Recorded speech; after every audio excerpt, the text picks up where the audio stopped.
Hi everyone, it's Wednesday. It's time for News 2 Gives Back. I'm meteorologist Marcus Bagg. Well, News 2 Gives Back is in partnership with Twice Daily and lunch provided by Rippy's. We're in Wilson County in the city of Lebanon. We're so glad to be here at the Lebanon Police Department today, and I'm here with the Public Information Officer, Zach Patton, and he's here to share with us a little bit more about their 6 K9 dogs that they have here, and you're even going to see a brief demonstration coming up in just a moment. Zach, thank you so much. We're glad to recognize you all. Tell us about the K9 unit that you all have here and how you've gotten up to 6 dogs, and you have a 7th one coming. Yes, first and foremost, thank you all for coming and covering our K9 program. They're such a vital resource to our police department. Yes, there are furry, 4-legged K9 friends, but at the end of the day, they are a resource for our police department to use and utilize to help get criminals off the street. And as you see here with this K9 demonstration that K9 Donner and senior K9 handler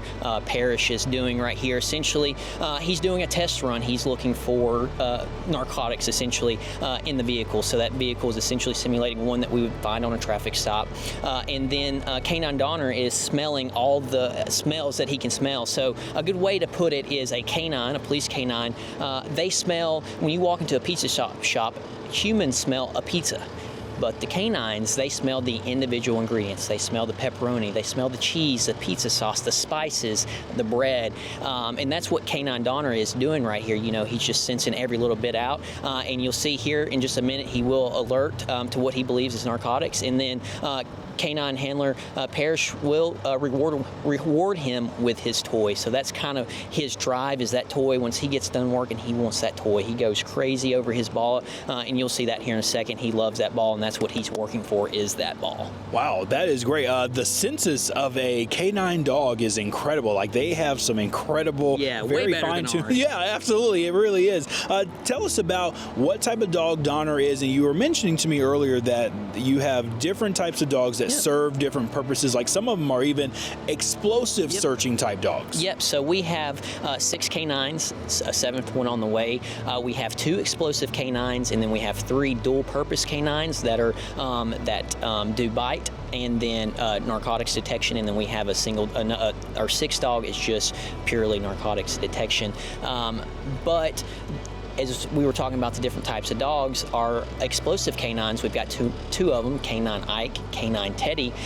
They go out to a lot of special events and do pre-sweeps of the buildings, or pre-sweeps of the event space. So Nashville Super Speedway is a big one they do. Anytime we host big festivals out on the square, we always run our K9s. The Tennessee State Fair, they're utilized. They've been to pretty cool places like the NFL draft, so we get asked to help other agencies and things and stuff too. So like I said, our K9s, they're vital resources and vital tools to our department.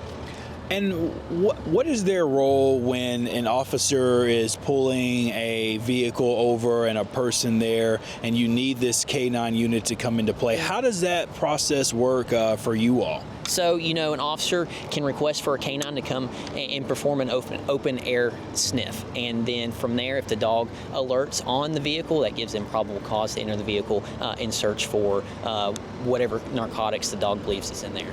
Okay, and lastly, where do you take the dogs out into the community? How much community interaction do they get? And then what are some upcoming community things that are happening here in Lebanon, especially as the holiday season is approaching?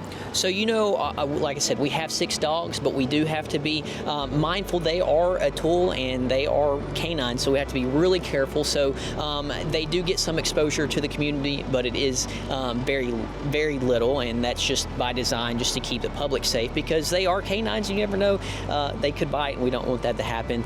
So we do keep them really close with their handlers and whatnot. But for events coming up in our community, the Dancing Lights of Christmas is going on, but we're getting into Christmas, so that means it's going to be a real big shopping period. So, it's always great to remember when you're out shopping to make sure you lock your cars, hide those valuables, secure them in your trunk if you have to. We don't want you becoming a victim. Park in a well-lit area, and always shop in groups. It never hurts to have a buddy to shop. That's so true. Zach, thank you so much for your time. Thankful for you all. It was great to see that demonstration from Donner and also from K9 Master Handler Parish there as well. We brought them lunch in appreciation for the work that they're doing. This is all provided in partnership with Twice Daily and lunch provided by Rippy's. Thanks for watching this edition of News 2 Gives Back.